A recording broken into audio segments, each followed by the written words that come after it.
Welcome, everyone, to episode number 67 here on the Proven Knowledge Podcast. This is the Creator Series. Today, I welcome actually one of my favorite MCs, a guy that I've been listening to a lot for the last 7 or 8 years. His name is Kent Money. You might know of Kent Money through Surf Club, HS87, that whole movement that I've obviously mentioned a few dozen times. We had HazeBanga on before. We had Joe Lewis, who talked about his experiences with Chili Chill before. Obviously, we've talked about Hit Boy many a times on this podcast, and Kent goes into the stories about how he met, Chasing Cash, Hit Boy, G-Rye, all those guys from Surf Club back in the day. And this episode was kind of different because I approached this more from a fan asking questions, because that's what I am in this case. So we kind of broke down, the beginnings, with his project Becoming, going into doing the HS87 stuff and kind of his experiences with that whole situation and how it ended. And then we also talked about Crowned, which is, to me, one of my favorite projects by him, if not my favorite. And he talked about getting to meet Russel Simmons and being able to work with All Def Digital on visuals for that project, which I do remember. And he actually told me that they did them for every song, so I'm gonna have to go back and watch and see the other ones, because I only remember a few episodes, but maybe it's just been a while and I need a refresher. But I thought that story was very cool because he talked about the fact that everyone he played the album for, whether he knew him or not, they just really enjoyed the music so much, and everybody felt kind of the same way about the project, that it really touched them on an emotional level. And as a fan of Kent, I can really tell you that if you haven't heard his music, he's very detailed with his storytelling in his raps and everything, and I think that's what has always drawn me to his music. We talked about his Lions League brand and what's to come from that. And more importantly, Kent has been working on his new album for the last few years. He said that we can expect that probably next year. He's working with Hit Boy, HazeBanga, Jansport J, Be Care, and a lot of other people to craft something very special for all of us. And I'm very excited, for when that's going to be coming out. And I'm just really very happy that Kent reached out to me about being on the episode today, and I hope you guys enjoy this. It's definitely a more laid-back conversation. It's a little bit different format from any of the episodes we've had so far, so without further ado, let's get into it. Welcome, everyone, to episode number 67 here on the Proven Knowledge Podcast. This is the Creator Series. Today I have a really amazing MC. He's one of my favorite MCs personally. I've been listening to this guy for the last 7 or 8 years now. Kent Money, how are you, man? Man, I'm blessed, and I appreciate that. Appreciate you listening and being, a supporter. Yeah, absolutely. And tuning in and tapping in. Yeah, and this is an absolute honor to have you here. I feel like this is going to be a very special episode. I kind of redid some of the questions today, kind of more tailored to you and your career, but we will start it the same way that I've started every episode, which is just tell people how you originally got into music. And I know for you, from what I know about your story, it was kind of an uphill battle for a while for you to even get into rapping. So can you kind of just give a little bit of detail as far as how that went for you? Yeah, man. So, music, the journey all really started when I was a kid. My mom, my uncles and all that, they always listen to rap, of course, and different shit like that. Mm-hmm. My mom, my uncle actually gave me his tape player. And then my mom had got this tape from her, and at that time, the tape was Reasonable Doubt by Jay-Z. Mm. And, so me being a kid, it's the first piece of actual music that I was given, to just be able to listen to at all times. I don't even think my mom knew who Jay-Z was. I don't think she necessarily cared. Mm-hmm. I still don't think she cares too much till this day. But you know what I mean? Yeah. She just was like, here, listen to this. Your uncle's listening to it. You might like it, so on and so forth. So hearing that as a kid, and then, growing and listening to different people from different areas and getting those magazines and people's albums and tapes and CDs and shit coming out, and me really tapping in and looking at who's on the credits and who's doing this and who's the producers and where are they from, and really trying to get to know their stories, and getting locked up and being locked up and realizing in that moment being asked by one of the counselors or whatever it was, for whatever hearing it was, and they were like, what do you want to do necessarily with your life? And at that time I played basketball and shit like that, so for me it was being locked up, knowing I missed so many years of high school, the last 2 years of high school and whatnot, being able to go play and all these things when all my friends are getting all these looks and so on and so forth from different colleges and all that. It's and I'm sitting locked up in the jail yo, what the fuck? Yeah. You know what I mean? It's what am I going to do? And they're like, you know what? I really had the time to sit down and harp on it. And I'm like, music. I think my heart is more in music than anything. And like sitting there freestyling on the phone with my friends when I was younger, and it's like you don't realize how success kind of leaves you clues. You know what I mean? Mm-hmm. Throughout your whole life and different things that you want to do and that you should be doing, and how sometimes being taken out of certain situations and placed in other ones kind of like are the best things for you. Like I was part of a unit back in the time called the UPS, and they were a bunch of producers. You know what I mean? And it was kind of like the same type of thing, just trying to keep everything going and keep everything moving. But of course, as you grow, you kind of outgrow certain things, and everybody kind of gets their own interests in different ways. They want to be able to do things, and it's just, for me, I've always been that person and just that personality that's always just loved and actually cared about rap music. Not just listening to hits and shit like that, but like the actual technical side of rap music. You know what I mean? Like listening to the wordplay and being like, yo, this motherfucker is incredible. And shit like that. And it not being the person who went platinum, but you know what I'm saying? And it me being like, nah, this motherfucker is amazing. I'm telling you, like, listen to this and being able to hear somebody's verse and being able to tell who wrote it. Yeah. Like all that type of stuff, like it just comes naturally to the ear. And before I even knew how to write a 16, I wrote my first 16, and it was really just 16 bars. It was just the way you get locked into the music, like to just know, and the way things fall in place. Like, damn, most people have to count bars, and they're like, what is 16 bars? For me, I listened to the first beat I ever wrote on, and it was like, this is 16 bars. I knew exactly when the verse came in. I knew exactly when to stop rapping. I knew exactly where the bridge was, and this was just by me loving music as much as I love music. That's incredible. And knowing. Yeah, that's incredible. Now, I remember that the song Journey, you had someone at the end kind of give a spoken word. Now, is it true that that's someone you knew from prison? Like, is that a true thing? Yeah, so the crazy part about it was I met him. Shout out to Trayvon, too. That's my dog. I met him when I was locked up. And the crazy part about that was I was like the laundry man, so I'm doing laundry and shit like that. Mm-hmm. And most people don't know, when you locked up and you're in jail in certain prisons and different shit like that in jails, they don't let you watch the news.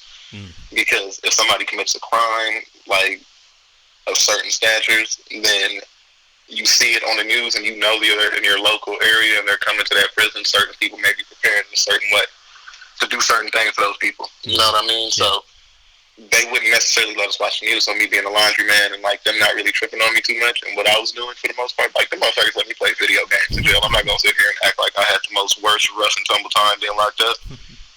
The staff was always cool with me, and they was always bringing me all types of extra shit, and it was just cool. Like, it's how you carry yourself. I always told people in life in general, it's how people gonna treat you for the most part. So I was cool with everybody, even being locked up. I was just the advice on me, you know what I mean? So Trayvon, I actually saw his case on the news, and it was a murder charge. And then it was wild because I'm looking at it and I'm seeing everybody be arrested and shit like that, and I'm doing these roles, and then the staff member comes and tells me, they're like, yo, we're processing somebody new. And I'm like, word. So I'm like, damn, I'm not even supposed to be watching the news anyway. So he ends up walking in. He ends up being my roommate. Out of all the shit that could happen in the world, little did I know that he actually was an amazing poet. Wow. So when we was locked up, he used to really write poetry, and it was just so hard. And I used to be in there rapping and shit like that with the homies and everything. So it was dope. Like all these years later, he ended up just getting out. I think he was only out for maybe a year when I asked him to do that poem. So if you listen real closely on the poem, you hear sirens and all that shit in the background. And a lot of people asked me if that was just edited and put in there, but not. When I actually called him and asked him to come up with a poem for me and told him the premise, he just went outside, and that's the actual ambiance and the scenery and everything that was going on around him. Like, it was really sirens going up and down the street and this, that, and third going up, like, happening. He was just freestyling it. Wow. It's nothing that he, like, sat down and wrote.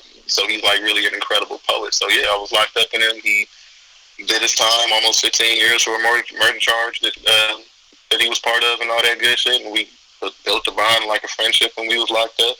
He ended up going off to prison. I ended up going off to the prison I went to, and years later, we always kept in touch, and social media actually is a thing for that, to be able to be like, yo, shit, like, look at you, look what you're doing. So, like, I'm really happy for him, and he's rapping now in the underground rap world, battle rapping and shit, so I'm happy for him. That's and awesome. He's finding, like, the shit that he's, like, into, you know what I mean? Yeah, for sure. And it's crazy, because that's almost like a full circle moment, too, at that time, to have him, like, on your project and everything, and have that be, I think that was the outro, too, right? Like, that was the end of the album. So. It was, and that's why I wanted it to be like that. I wanted it to be as authentic as possible, because the stories told. Sometimes people tell certain stories and you would think they're just making up stories, but then when you are including people that actually were part of that journey and part of that process. You know what I mean? Yeah. It gives it a whole nother element. Yeah, love that.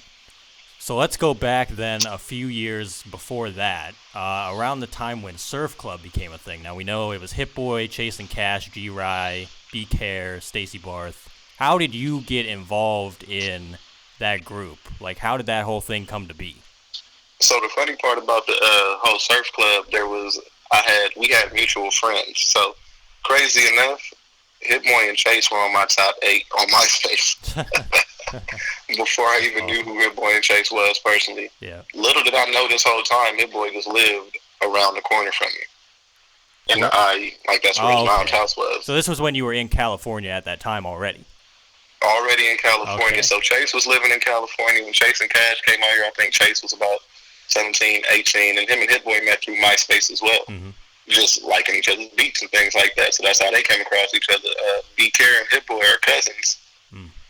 Chili Chill and everybody like all went to school kind of with each other and knows each other from just, being around and hanging out and shit like that. So B. Care and Chili Chill actually were the ones that started came up with the Surf Club name in general. So it was him and then, Hit Boy, them all being cousins and being related and all that, they just kind of carried it on and all of us just started, we all got put on, not really put on, but you know how it goes. We all became one big unit, one big happy family as it was coming along. But I met Hit through a mutual friend at the time, and they were in each other's house or whatever. Hit Boy came by his garage. That's what it was. Hit Boy came by his garage, and he was just like, yeah, I'm back from Atlanta, so on and so forth. And this is just when I think he did his deal with Polo. And then Chase did their deal with Polo. He was like, yeah, I just came back from Atlanta, so on and so forth. He's playing a bunch of dope joints, all that other good shit, you know what I mean?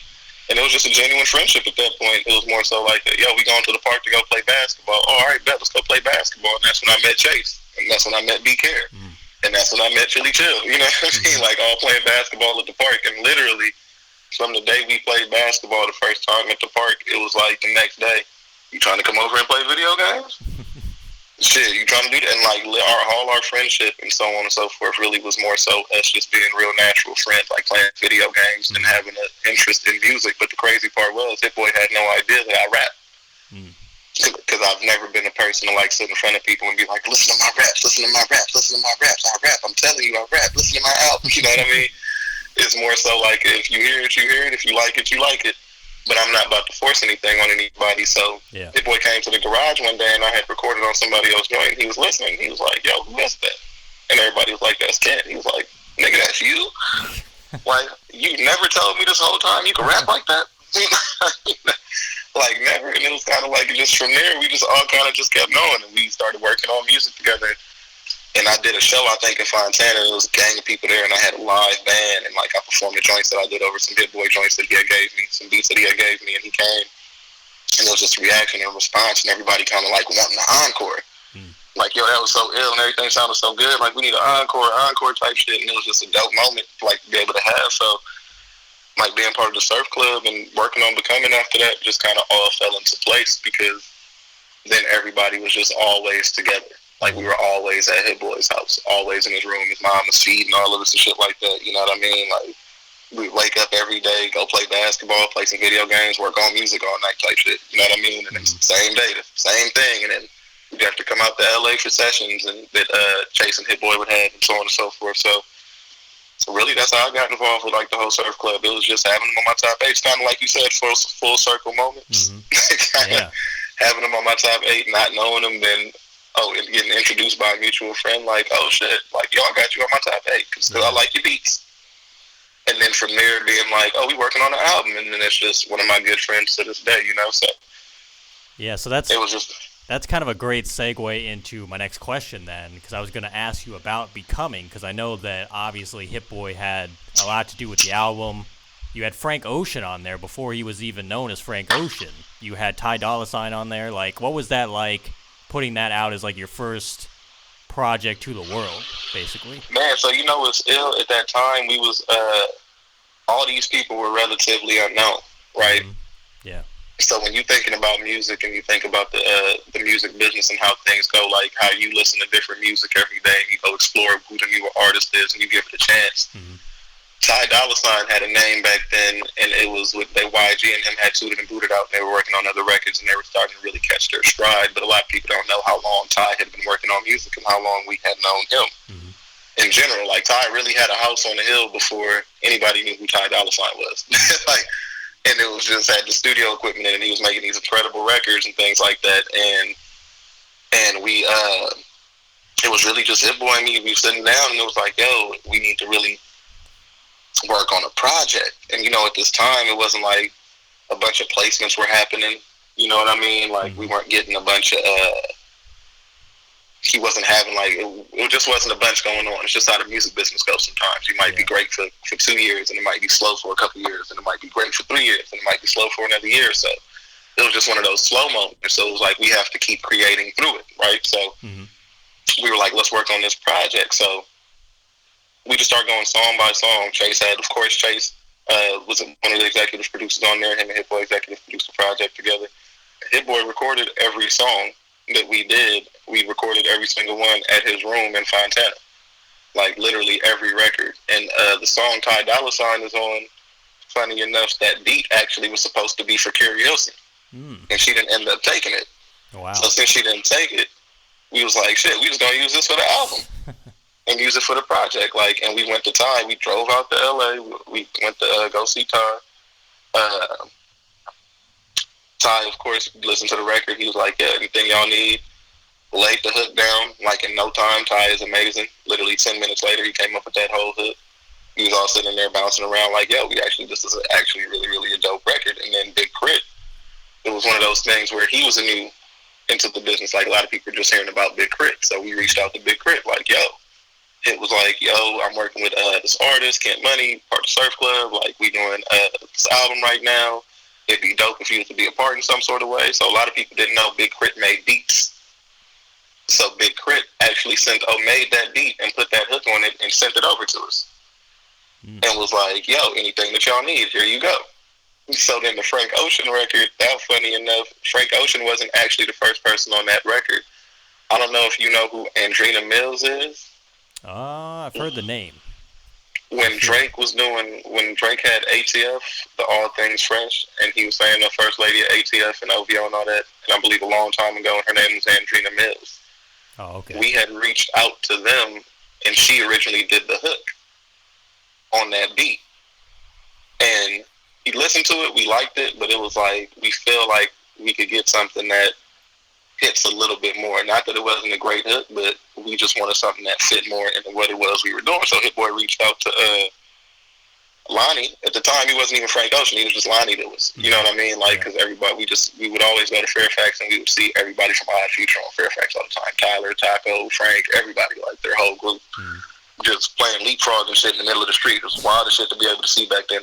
Like, kids on Fairfax, like, playing leapfrog, and it's just one big click, and they just having a great time. And it was, like, dope to see. That energy was just wild all the time. So we reached out to him, and he was like that. So right before, this is all around the same time, maybe a few months before, maybe, like, almost a year before, he put out that long mixtape, like 60-something songs on it. So he was like, yeah, I can do a hook for y'all, of course, anything that y'all need.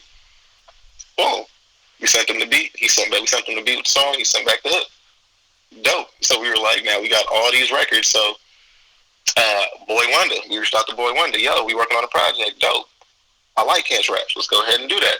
Here goes this beat. Do whatever y'all need to do. He sent us a lot of beats, but those were like, that was the one we chose in general. So everything kind of just fell in place the way it needed to fall in place. Like, I remember the night we did Gangsta Story. G-Rye came over with that beat. G-Rye makes R&B beats for the most part. He doesn't really make too many rap beats at that time. Like, it was just strictly R&B for the most part. So when G-Rye made Gangsta Story, everybody's face kind of was like, what the fuck? Like, where'd this come from? Like, you know what I mean? And I remember as soon as he played it, it was like, I gotta rap on this, like, right now. I remember me and Hit Boy kicking everybody out the room. Everybody's kind of playing 2K in the other room, and I just started recording it piece by piece. And I was like, I need to make this like a story. This needs to be one long story. We're gonna call it Gangsta Story. And that was one of the first few joints we recorded. So everything after that just kept kind of falling in place. We recorded every record there. Hit Boy mixed everything. He was trying his best to mix everything. And we ended up reaching out to Josh Goodwin. Josh Goodwin actually is Justin Bieber's engineer now, and Josh Goodwin became Justin Bieber's engineer after he mixed Becoming. That's crazy. But we knew Josh Goodwin from when we were coming out to Burbank, where I kind of live close to the studio now. I have an office and a crib next to the same studio we used to come out to here now. And he used to engineer all those sessions back then, too, for us. When Interscope would just be showing love and just being like, here, y'all go sit in the studio and just create, see what y'all come up with. Yeah. Because, of course, Hit Boy and Chase was just, knocking shit out of the park. So it was like, everything just kind of organically came together. Like, and funny enough about all that, after we put out Becoming, Frank Ocean actually reached out to us and was like, how are you guys getting this project so booming? Like, on social media, like, everybody's talking about this shit. So all the blogs, like, and all the this and all that. And we kind of just was like, you know what? We just all keep retweeting it. And we just keep posting it. We keep showing love. We was like, it's like 1,000 of you niggas. Do the same thing. Sure enough, that's what they did. Yeah, and look what you funny, too, because, like, that was, like, the beginning of social media, too, at that time. Like, Twitter was pretty fresh. Like, Instagram wasn't even really a thing yet. So it was honestly like a wild time anyway. Instagram was like a year old, so it was wild to see how we put that project out, and it was like the little things that happened behind there where it was like people just started blowing up. Then after that, Big Crit kind of blew up. Ty was blowing up and going crazy, and it was like everybody that was part of that project, Boy Wonder and Drake, blew up. You know what I mean? Like, with everything they were doing. So everybody that kind of had anything to do with that thing that was part of Becoming, it was wild to see if you really go back and look at that project. Everybody became somebody. Yeah. And it's crazy it's been, like, so long, because, it's been 11 years, right? Yeah. Wow. And all those people, like, became somebody and made a name in the music business and made millions of dollars. Yeah. That's crazy, man. So let's fast forward then another 2 or 3 years. Now HS87 becomes a group, and I talked to Haze about this on our episode, and he described it as, it was a very great time, but it didn't last long, and I kind of felt the same way. It was almost like such a moment that it wasn't really meant to last long, I feel like. Like, you guys did the 2 albums, and then it was kind of over. So how do you view how that whole thing went from your eyes? Because you were obviously a big part of the group yourself. So From my perspective and my end of it all, because of course everybody has their own vantage point, right, of how they would view things. But my actual vantage point of it, I wasn't signed to HS87. I've never signed a record deal in my life. I'm not signed to anybody. The only deal I have is with a BMI, and that's just so they can collect royalties on certain things. You know what I mean? So I've never been signed to anybody. So Audio Push and K. Roosevelt were actually signed to HS87 as artists. Yeah, because it was Interscope Records, right? Like an imprint with it. Yeah, okay. That was an actual imprint through there. So, like, when we did We The Plug and we were doing all those, like, us being on all those records, that kind of was just like, hit looking out. And of course, that's like coming from the surf club and shit like that. I'm like, anything any of my boys want to do. Like, the surf club is a whole different type of entity. That's like a family in its own. You know what I mean? So it was like, okay, Hit Boy wants to do this. He, Niggas in Paris has taken off and it's blowing up or blew up or whatever it was. You know what I mean? So it's now this love and this attention is coming. All right, how are you going to move? You have to create something. You have to create an imprint of your own. So it was like, that's what he chose to go with. So I feel like we all were in one studio house. You know what I mean? So it was constant creativity going on and so on and so forth. But at the same time, and I feel like most people would agree at this point, egos slightly get involved when everyone is dealing with business and trying to figure out how to navigate the business. And it was new to Hit Boy too, just like it was new to Audio Push, just like it was new to K. Roosevelt, just like it was new to everybody else around that was watching and a part of everything going on. You know what I mean? So it being so new and everybody getting put in that kind of business atmosphere and trying to figure out how you were going to try to make that work with friendship and trying to explain to your friend this is what has to take place for business and trying to explain, you know what I mean? Yeah, exactly. Things get a little bit tricky and it's kind of hard for things to carry on at that point. And I feel like everybody kind of tried to do the best that they could to keep their composure at certain points. Of course, you would have your arguments, you would have your this, you would have your that, and so on and so forth. I mean, of course, we all have different stories and have different feelings about different things that happened. You know what I mean? And how different things could have been handled, shit, myself included. how different things could have been handled and shit like that. But it was a great moment and it was a great time. And I really feel like there was a lot of, I really feel like there was a lot of room for growth and a lot of,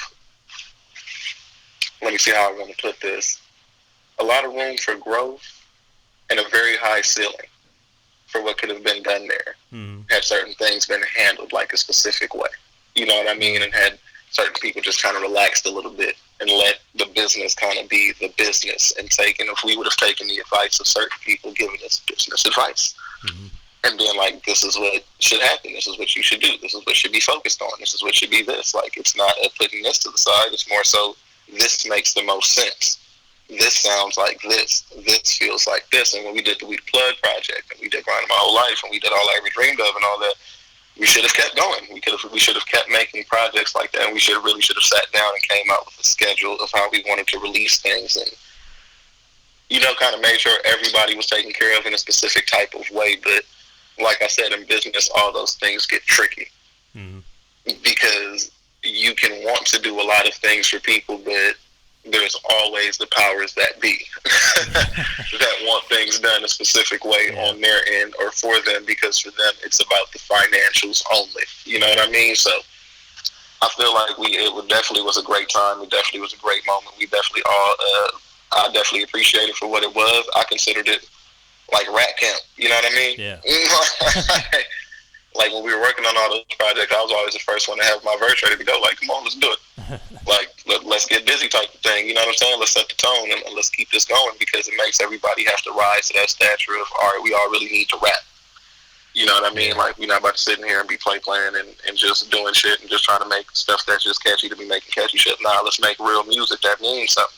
Yeah. And try to put it out. Like, we definitely should have did shows. We definitely should have been merch, but we should have definitely sat down and planned it out and mapped it out more. But like I said, that whole imprint, that was more so Hit Boys, that's his imprint and something that was created on his behalf that he wanted to create and try his hand at. And it's still something that he pushes till this day. It didn't go anywhere, you know what I'm saying? He's still HS87 Surf Club, so it's not a lost cause per se.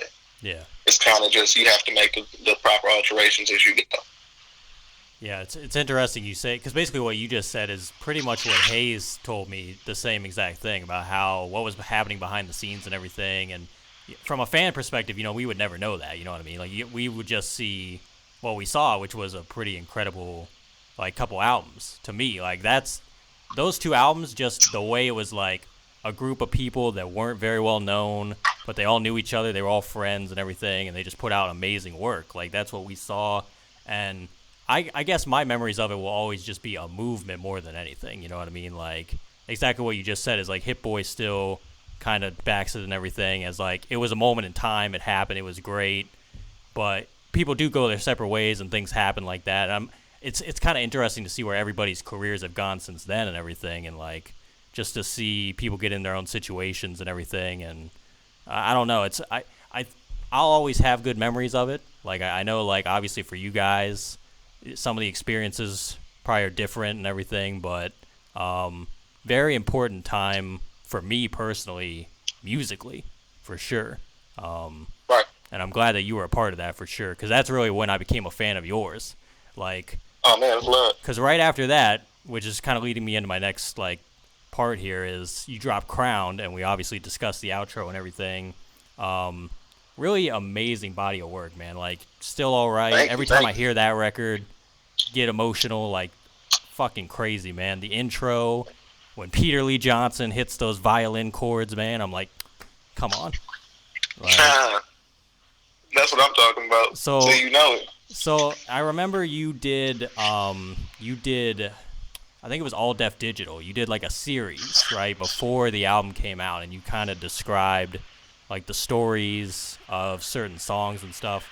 So what was that project like for you? Was there kind of more that went into that one, like, thematically, or was that just kind of another step in the process for you? So, I mean, when I did Crowned, and I went into doing that project, it was It was really at a time. So, like I said, I didn't have a record deal. I wasn't signed to anybody. It was more so me kind of being there and kind of doing my own thing and just navigating through it and letting everybody and just supporting everybody else kind of and just letting everybody else, not really letting everybody else because everybody else was doing what they were doing, but me just kind of supporting everybody else and knowing that I had this great music that I was working on, but not wanting to be all like, man, you got to listen to this, man, we got to make this part, this got to be a part, listen to this. It was more for me. I've always been like a team player, so when everyone was off kind of doing their own thing and things were being celebrated a certain way, I sat inside of a room and I started recording Crown. It was like I had these beats and I was sitting there with Haze and it would kind of be me and Haze at the house and like everybody would be at like this dinner or be at this and that and third and like I'd kind of be at the crib with Haze. And we would just record and record and record and record. And while we were coming up with all these joints, like I'd be downstairs, I'd be recording myself, like, so Still Alright. I had came to the house one random day, and I remember it being hot as fuck.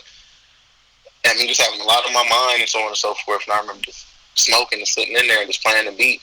S-Dot made the beat, and I had it already. And I remember just going and not even writing anything down. I just started 8 bar by 8 bar, just recording and recording and recording and recording and recording and recording and recording. And I got to the end, and I was like, wow. Like, this really feels great.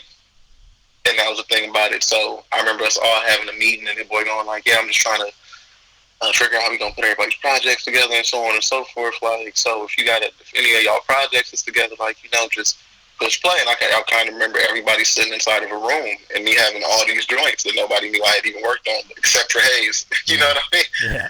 So, because Haze was recording them all and mixing them all and things like that. So I'm like, yeah, I actually got a whole album done. And everybody was like, you got a whole album done. And I'm like, yeah, like, I got to have a whole album done. Like, got to everybody be partying. I just be rapping. For the most part, I just don't be saying too much. But I was like, yeah, I have a whole album done. So I remember sitting in there and pushing play.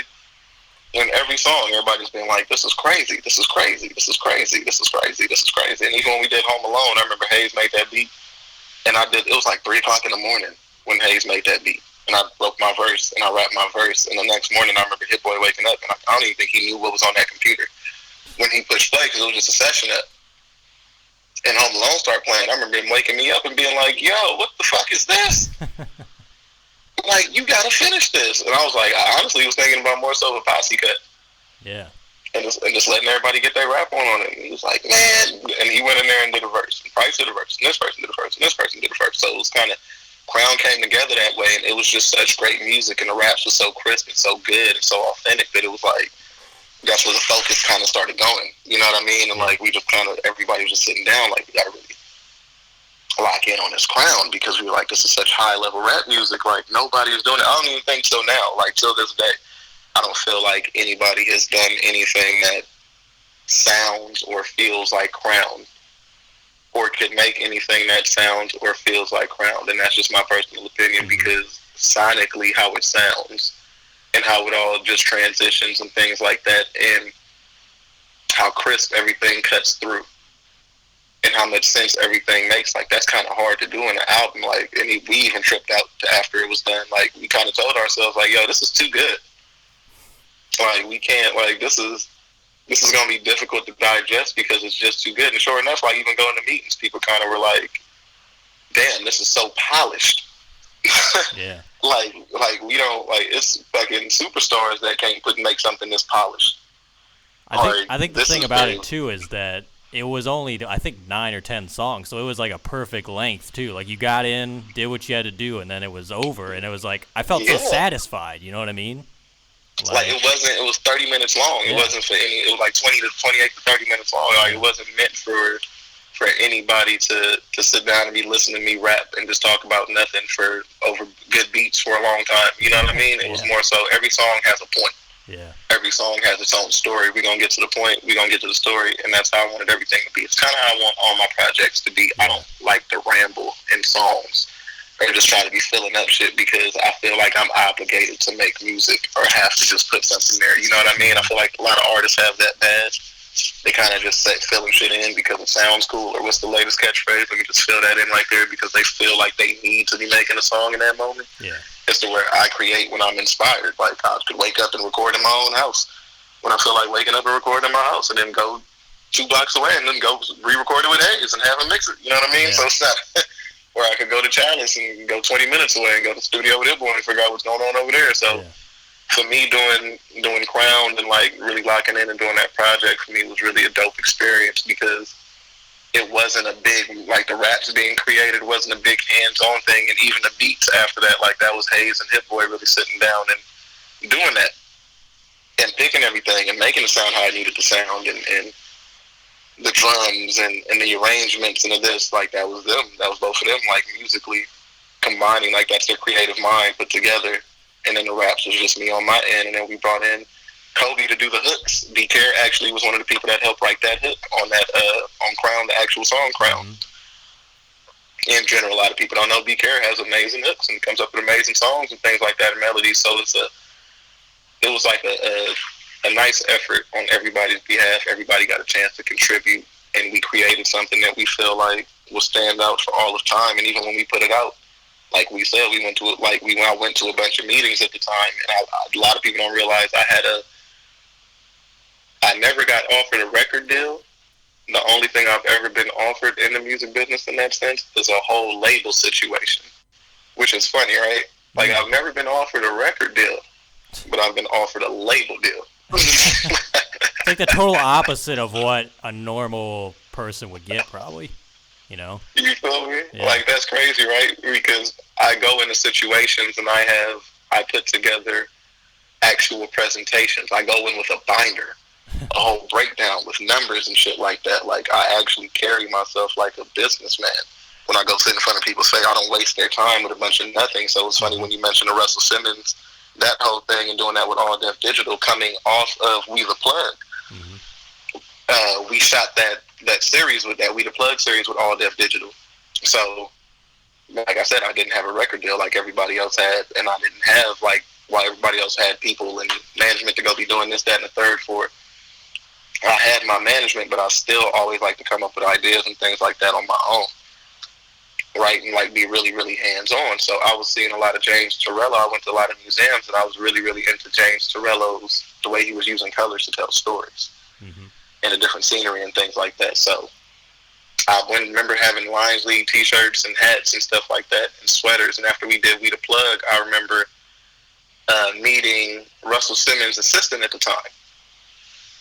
And I remember getting there to the studio or to the house of Hit at like 10 o'clock at night.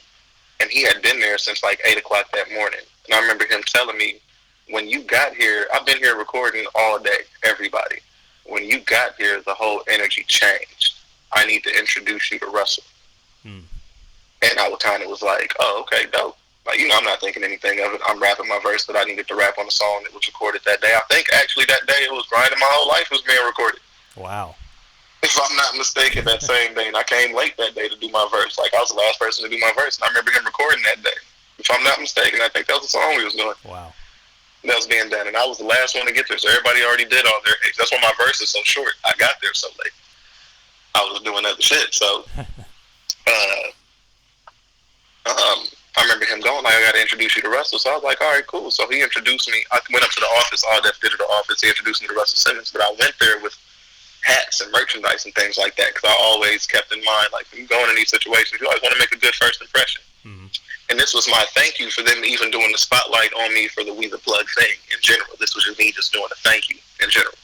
So I'm like, yeah, thanks. I would love to schedule a meeting where I sit down with y'all. I'm working on a project right now, which was Crown. And it was a rough version. I'm like, I'm working on a project right now. I would love for y'all to listen to it. And I would love if you guys could, like, you know, we could shoot something, create some sort of content around it when it's done. So they was like, man, you presented yourself so well. Like you said, you came in with such a great energy. Like, we've had such a great time having you here for this couple hours. Like, sure, whenever you're ready to come sit down with us, let's just do it. So I remember getting the meeting. I remember sitting down in there. I remember bringing my management at the time. The management I had at that time. And I remember just telling everybody, I'm going to play this project. It's rough, so don't judge it. Nothing is mixed like too crazy. It's not the finals of anything. Still doing post-production. Still need hooks on certain songs, yada, yada. So I start playing songs. Everybody in there is just kind of like blown away. Like, are you sure this is rough music? Like, we've heard a lot of music in the last year.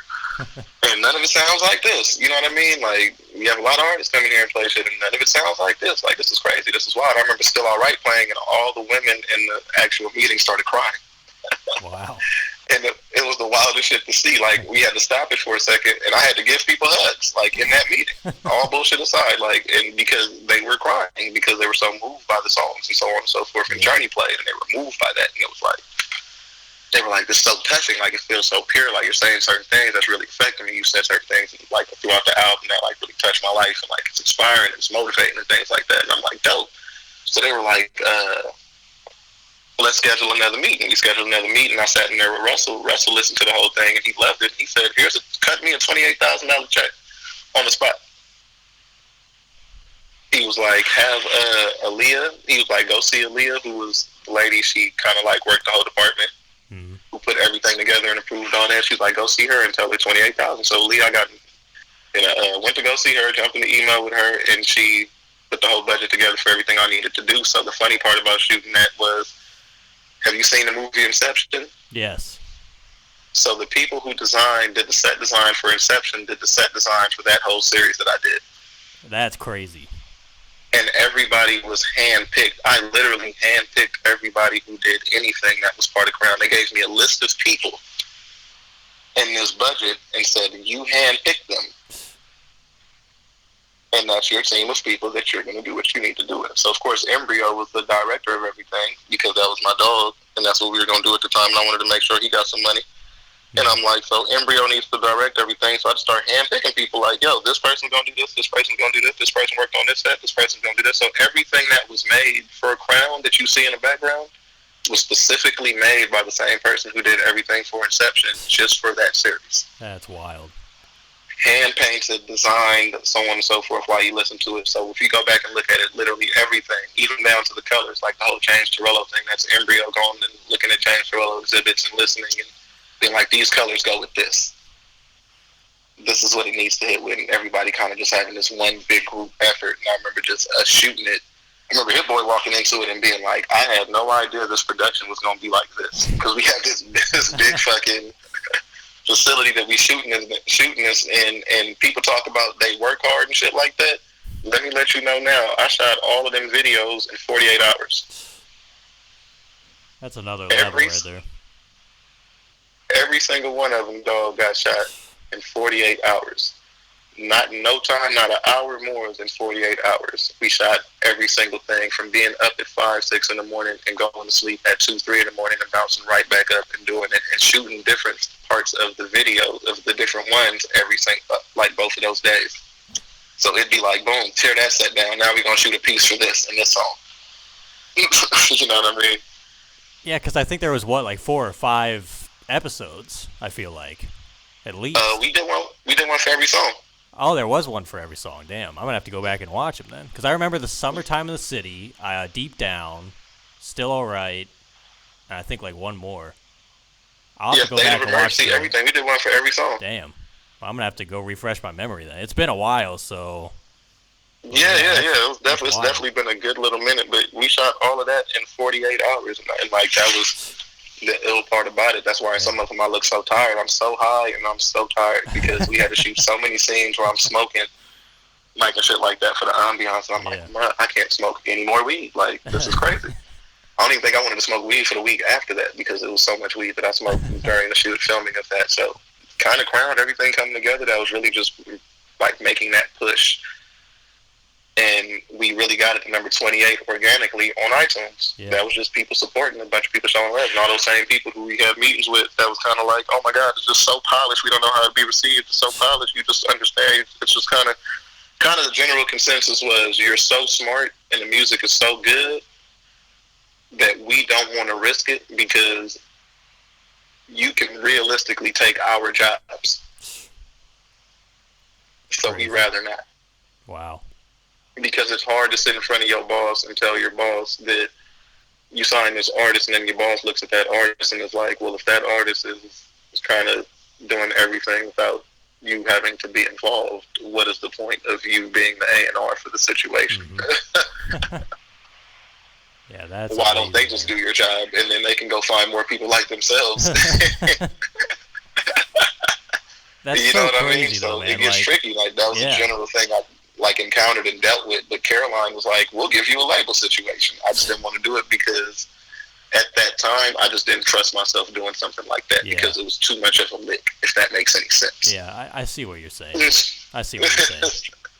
But I know that you mentioned Lions League. Now, Lions League, I knew about that from the beginning as well. I still got the shirt, by the way. I tweaked. I should have wore the shirt today because I still have it from like 2014. I actually liked the picture where you was wearing it. I seen did you? That's love. That's hilarious. Dude, that thing is held up like a mother, though. Like, I've washed it so many times, and the fucking quality, pristine. I gotta say that. That's what pristine. I'm talking about. Like, I still got the original. I gotta get some new gear eventually, but I'm working on some new shit for that. Oh, okay. Have some, oh, shit. I linked with a dude that's incredible designer. I actually spent like $800-900 on his own personal T-shirts because he's such an incredible like designer and shit like that. So we've actually been in contact, and I'm gonna have him do all my merch for all this stuff that I'll be releasing in the future. Okay. Yeah, I'll be on the lookout because I know like the account still exists, and I see it like every once in a while it's active. So I'm like, well, there's got to be something going on there still, like something. Yeah, absolutely. It's Lions League. You know what it was? I'm gonna keep it all the way real. I've spent so much of my time as an artist supporting everybody else. Kind of like being there and like putting myself on the back burner and like, yeah, so on and so forth. You kind of forget that you kind of need to push your own shit to the max like you should be. And that's kind of what it was. So like, I've been really focused more as of late, like in the last maybe year or so, like everything just into me, all my energy into me, everything that, you know what I mean, all my time into me, all my interests and everything more so just centered around me because I've never been a selfish person. Like I said, I've always been like a team player and kind of worried about how the whole team is going to be affected by it. But now I'm just more so in the vibe of, nah, man, I got to like really push this. Like people hit me all the time and they're like, yo, I'd love some more like Lions League stuff. I love that logo. I love this. Like I did a collab hat that I'm actually wearing right now that with Chase and Cash. You know, Chase and Cash has the Can't Buy Respect brand that's going crazy. So yeah, I did a collab hat with Chase and things like that just to kind of see how that would look. So I've been working on different things in the clothing aspect of that. But then that Lions League Inc. is more so the parent company to Lions League Records and Lions League Clothing. You know what I mean? So it's like everything I put out, like all my projects have always been released through Lions League Surf Club. You know what I mean? Yeah. And it's like, that's what it's always been. If you go look at all of them, it's the label and stuff like that. So I do things like that because it's putting those bricks and building brick by brick, building your brand without it even having to be in the forefront. Because when it's evaluated and things like that, you get to see it for what it is. Like, okay, every project has been released under this name as well. So kind of like I'm putting all my focus really back into that. And I'm going to start looking at like different artists and things like that. I kind of want to go find a really, really dope R&B artist, you know what I mean? And like do their shit and find like just real creatives. Like they don't just have to be in the music world. Like I really want them to like, they could be painters. They could be, you know what I mean? Like they could design furniture for all I give a fuck and make glasses. Like I'm just trying to spotlight and highlight people doing really, really ill shit and contributing into it as much as I can. But first I'm trying to solidify my brand, the Lions League brand and things like that as it should be. You know what I mean? Yeah. Well, I will be copying some new merch when it drops, man, 100%, because I've been waiting. So, that's love. Yeah, for sure. So I know we talked about this before we recorded, about the new music. I know it's been 2 or 3 years since the Intent series came out, and I know you've been hard at work on some new stuff. So what can you reveal about when we can expect it, kind of how it's all coming together? Oh, man, next year, man, for sure, 100% for sure. I actually have 2 sessions this week with Haze, funny enough, but 100% for sure. I actually played, I have a few records I've recorded, a lot of records I've recorded actually, but a few that I know I'm going to for sure use for the album. I played one for Hit Boy the other day in the studio. He kind of was like, yo, what the fuck is that? like, yo, you got to do a video for that. I'm like, it's going to be for the album. It's just scratching the surface, brother. It's not even done yet. Like, no looking, that's not. You know what I mean? So it's a bunch of ill shit that I'm working on. Jansport's going to be on there. Haze, of course, is executive producing it along with myself. Hit Boy's going to be on there. I'm getting B. Carroll on there. Mike and Keys. Oh, that's dope. Love them. Love Mike and Keys, man. Yeah, we've been meaning to get up. Me and Mike and Keys and myself, we've been meaning to get up and like really lock in and get some stuff going. But it's just, of course, always time. You know what I mean? Like really sitting down because we both create in a specific way. Like they like to really sit down and create. I like to really sit down and create with people in a certain way. So them, I reached out to Boy Wonder. So I'm, you know, when he gets some time and he's able to send some stuff over. So that's why I'm really taking my time over the course of the next few months to just really record and stuff like that. Because when I put this out, it's really gonna be a difference from when I put other things out. Like I'm gonna really put up I've never had a marketing budget or anything like that. So all the success has always been just people really just loving good music. Yeah. You know what I mean? So I'm really gonna put a marketing budget and plan behind everything because a lot of people don't realize I run a weed fulfillment business aside from music. You know what I mean? Yeah. So I make plenty of money aside from making music, so that's why I'm not as pressed as most people, because most people are like, I need this to pay the bills. For me, it's like, I don't need this to pay the bills. Yeah. I do it because I love to do it. Mm-hmm. And so that gives, I feel like that for me gives not only myself, but people who are fans of my music a peace of mind, knowing that I'm not just going to create some bullshit and give it to them because I feel like I just want their money. Yeah.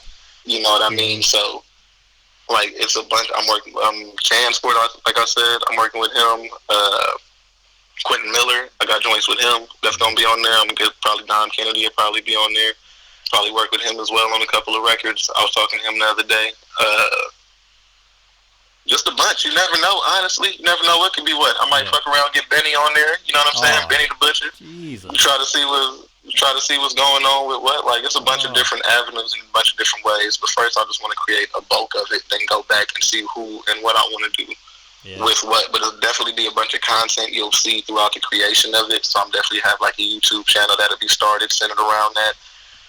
You'll see more reels and shit like that. I got a TikTok. I just don't use that shit because, you know, I'm a grown up. So not to make it sound like that, but you know what I mean. I know what you mean. Believe me. when you have bills, it's like the last thing you got time for sometimes is to look at, like, see what motherfuckers is doing on the internet. Yeah. So it's like the website. I'm actually having a website redone, photo shoots and shit like that. So people are gonna see. Usually when I put stuff out, I let it do what it does for like a couple months, and I start creating something else. But I'm really gonna put the proper promotion and time and planning and care, merchandise and things like that. Everything will always be updated. You know what I'm saying? Like, I'm gonna do a listening party and so on and so forth. I'm trying to figure out how to make that more so a virtual reality type of situation. I might shoot like a documentary with Haze and then show it like a film thing. You know what I mean? Like, and invite fans to just come out and watch the documentary and shit like that. Do kind of like a Q&A. Mm-hmm. If they want to do like a Q&A type of thing situation, like more so just gearing everything, doing the dope shit that I want to do in the way that I want to do it. You know what I mean? And like sending out, still doing more giveaways and shit like that. I don't know if you're familiar, but in the past I've done giveaways where I've been like, I'm paying one utility bill, I'm buying one family groceries, I'm doing one, you know what I mean? Mm-hmm. Things like that. So it's gonna be a lot more of those. So it's just a lot of dope shit coming, man, that I have planned. That's why I'm just keeping it, trying to make sure that when it all rolls out and it all comes out, it's the way that I want it to be. And it lasts the way it needs to last, because I want to be able to give everybody an album, then have so many records left over and shit like that, and be working on so many records that I could give you guys EPs and Lucy's and freestyles and things like that. You know what I mean? And just more content, more behind the scenes. Me being in the studio, like, a lot of people don't get to see the dope shit that I get to see and I encounter every single day. And the people that I'm around every single day, and if they did, they'd probably be tripping out like, damn. And it's so casual because I don't think about it in those ways. I'm just like, I kind of know this motherfucker since I was a teenager. So it's like different for me in that sense. So just showing a lot more of my life, man, a lot more style, a lot more, you know what I mean, giving the fans and giving everybody a lot more of myself, letting everybody see more of what's going on without being corny and shit like that, because I don't do corny. But you know what I mean, like showing everybody how real it is, and how to operate and how to move out here and still support and show love to their people. You know what I'm saying? Yeah, man. Love that. So, last few questions here, and then we'll wrap up. If you could go back 10 years ago, maybe give yourself a piece of advice, or maybe not change anything at all, what do you think you'd do? Honestly, I would have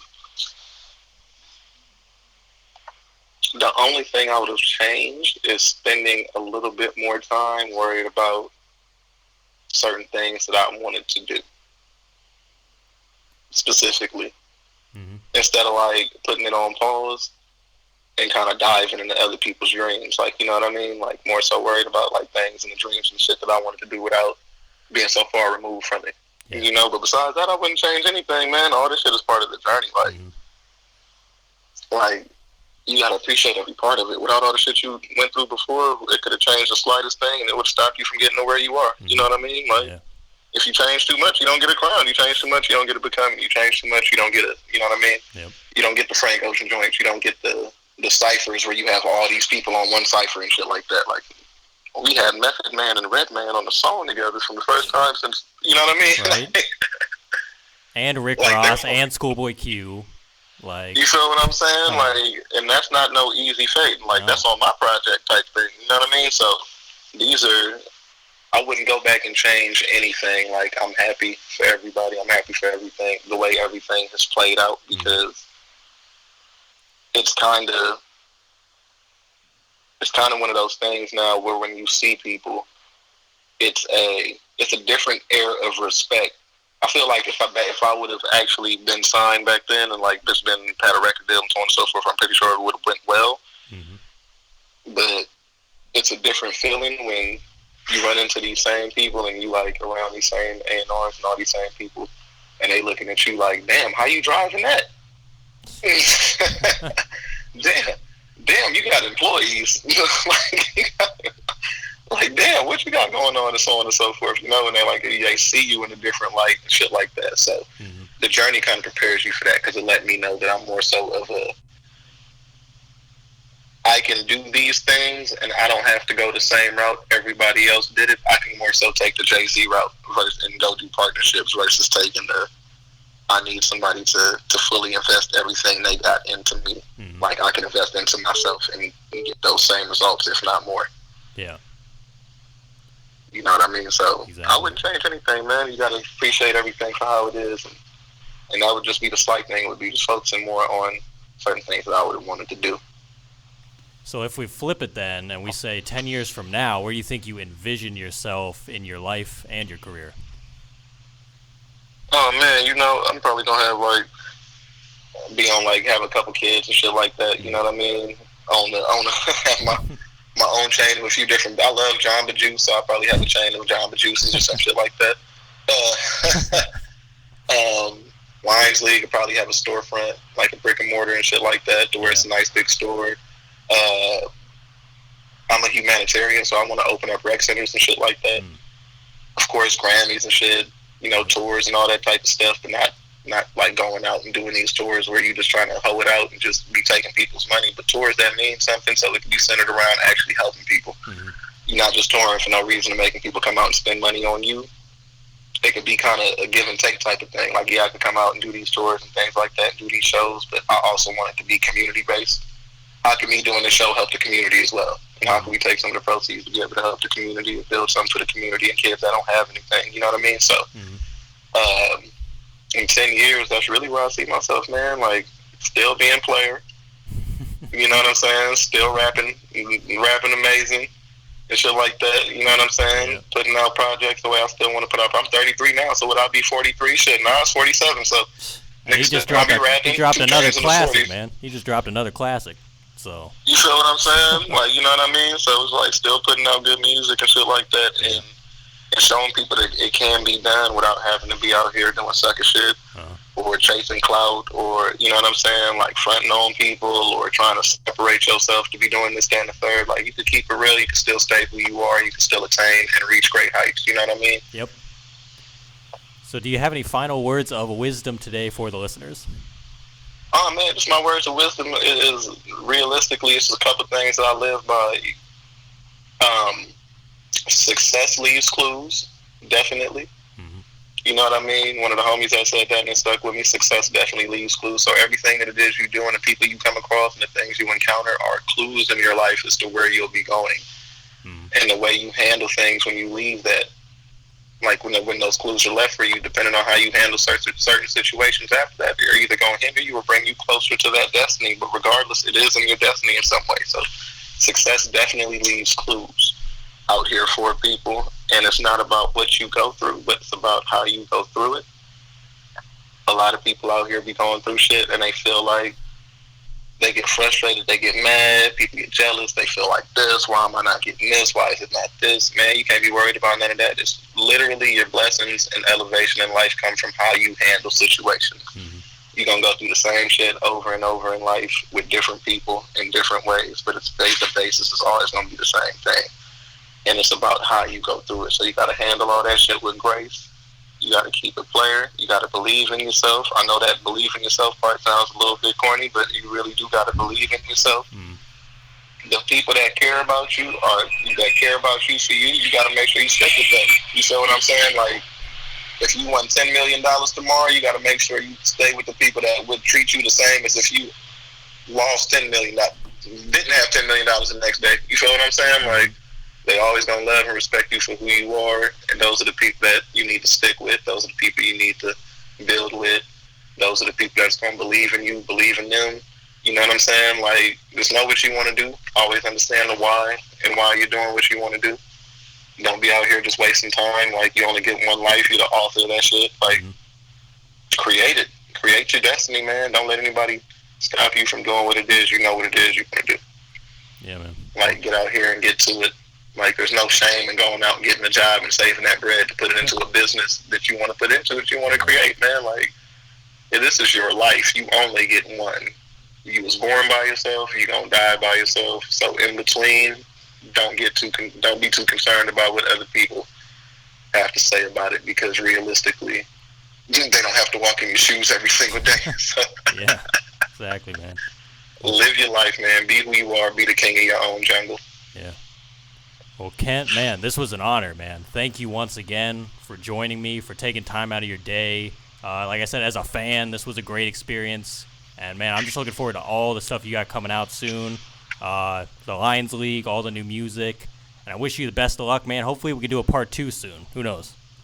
Man, absolutely, absolutely. When I drop the next joint, or I'm about to drop the next joint, I'll even do you a solid, and I'll do a special little, like, listening and play a few joints and shit like that before I even put it out.